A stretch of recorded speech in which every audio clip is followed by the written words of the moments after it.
Desde la Mesa de la Ría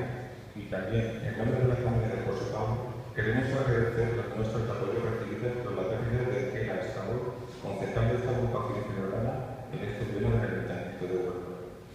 Su fallecimiento ha supuesto no solo una gran pérdida para la Mesa de la Ría,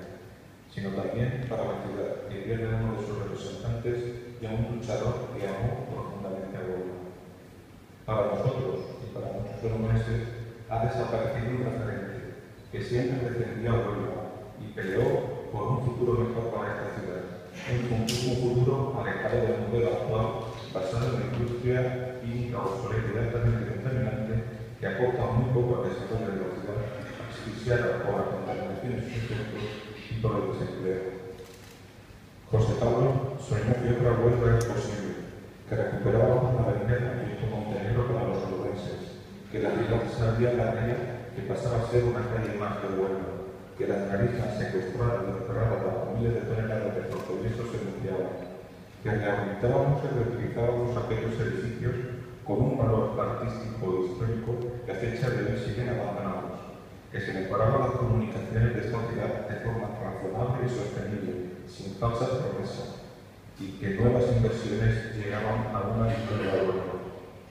Puerto de Huelva, Ayuntamiento de Huelva, Diputación Provincial, Junta de Andalucía y Gobierno de España deben trabajar en esta línea y abandonar esta política de enfrentamientos continuos que están condenando a esta ciudad y es el origen de la desidia de la ciudadanía hacia el político. Y esto es algo que tenía muy presente José Pablo, así como la Mesa de la Ría. Trabajar para conseguir esta empresa obliga a lo público y lo público a ponerse de acuerdo, a remar en la misma dirección, independientemente del color político. Nada que en otras ciudades no se haya hecho ya y que a Huelva, desde las distintas administraciones, se nos viene negando. Y así fue el motivo que llevó a José Pablo a convocar la Mesa de la Ría en el año 2002, lo que fue el origen de este movimiento ciudadano que 10 años después llegó a este ayuntamiento.